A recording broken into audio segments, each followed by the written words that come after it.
ಇಂದೇ ಡೌನ್ಲೋಡ್ ಮಾಡಿ ಮತ್ತು ನಿಮ್ಮ ನೆಚ್ಚಿನ ಶೋಗಳನ್ನು ಆನಂದಿಸಿ. ನಮ್ಮ ಸಂಪ್ರದಾಯದ ಪ್ರಕಾರ ಅರಿಶಿನ ದಾರಕ್ಕೆ ತುಂಬ ಶಕ್ತಿ ಅಂತ ಹೇಳ್ತಾರೆ. ಈ ಅರಿಶಿನ ದಾರಕ್ಕೆ ಬಂಗಾರಕ್ಕಿಂತ ಜಾಸ್ತಿ ಬೆಲೆ ಅಂತಲೂ ಹೇಳ್ತಾರೆ. ನಾನಿವಾಗ ಇದನ್ನು ನಿನ್ನ ಕುತ್ತಿಗೆ ಕಟ್ತೀನಿ.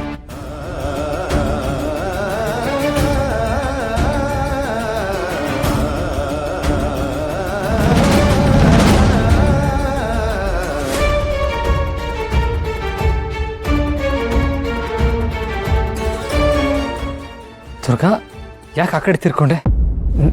ನಾನು ಮಾಡ್ತಾ ಇರೋ ತಪ್ಪ? ಬೇಡ ಬಾಸು, ಅನಿವಾರ್ಯತೆ ಇಲ್ಲದೆ ಇದ್ದಾಗ ಅನುಕಂಪ ತೋರಿಸೋದು ನಿಮಗೂ ಕಷ್ಟ ಆಗುತ್ತೆ, ಅದನ್ನು ಒಪ್ಕೊಳ್ಳೋದು ನನಗೂ ಕಷ್ಟ ಆಗುತ್ತೆ. ದುರ್ಗಾ, ನೀನು ಏನು ಮಾತಾಡ್ತಾ ಇದೆಯಾ? ನನಗೊಂದು ಅರ್ಥ ಆಗ್ತಿಲ್ಲ. ಅಲ್ಲ, ನಿನ್ನ ಕೊರಳು ಕಾಲಿದೆ ಅಂತ ನನಗೆ ಗೊತ್ತು ಬಾಸು, ನನಗೆ ಗೊತ್ತು. ನೀವು ತುಂಬ ಒಳ್ಳೆಯವರು, ಅದಕ್ಕೆ ಈ ಅರ್ಶಿನ ದಾರ ತಂದಿದ್ದೀರ. ಇದು ಬರೀ ದಾರ ಅಲ್ಲ ಬಾಸು, ಅನುಬಂಧ, ಸಂಬಂಧ, ಇದನ್ನೆಲ್ಲ ಹೇಳೋದಕ್ಕೆ ಪದಗಳೇ ಸಾಲದಷ್ಟು ಅರ್ಥ ಇದೆ. ಇದಕ್ಕೆ ಈ ಪವಿತ್ರ ದಾರ ಕಟ್ಟಕ್ಕೆ ಒಂದು ಹಕ್ಕು ಬೇಕು, ಮುಖ್ಯವಾಗಿ ಪ್ರೀತಿ ಇರಬೇಕು. ಇದೆಲ್ಲ ಇಲ್ಲ ಅಂದಮೇಲೆ ನಾವಿದಕ್ಕೆ ಮಾಡೋ ಅಪಮಾನ ಆಗುತ್ತೆ ಅಲ್ವಾ ಬಾಸು?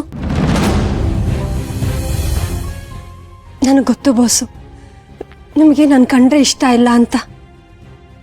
ನಿನ್ನನ್ನು ಯಾವತ್ತೂ ಹೆಂಡತಿಯಾಗಿ ನೋಡಿಲ್ಲ, ಮುಂದೆ ನೋಡೋದು ಇಲ್ಲ ಅನ್ನೋ ಸತ್ಯ ನಾನು ಒಪ್ಕೊಂಡಿದ್ದೀನಿ.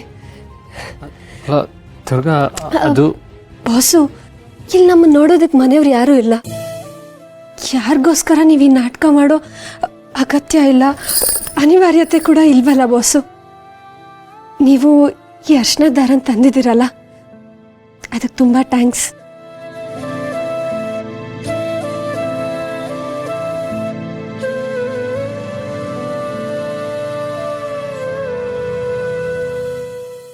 ಇದನ್ನ ನಾನೇ ಕಟ್ಕೋತೀನಿ.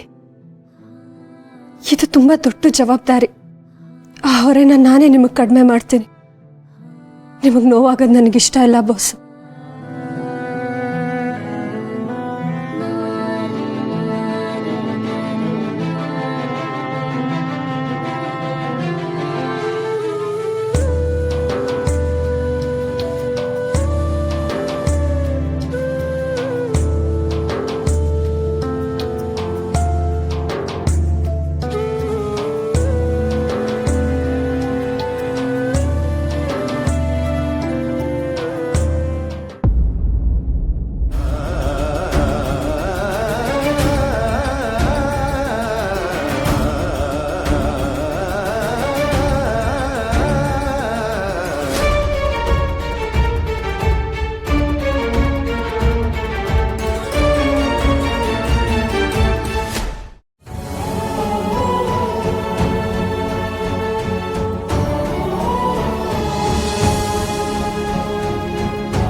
ನನಗೆ ಅಂಬಿಕನ್ ಬಿಟ್ಟು ಬೇರೆ ಯಾರನ್ನೂ ಪ್ರೀತಿಸೋದಕ್ಕೆ ಸಾಧ್ಯನೇ ಇಲ್ಲ.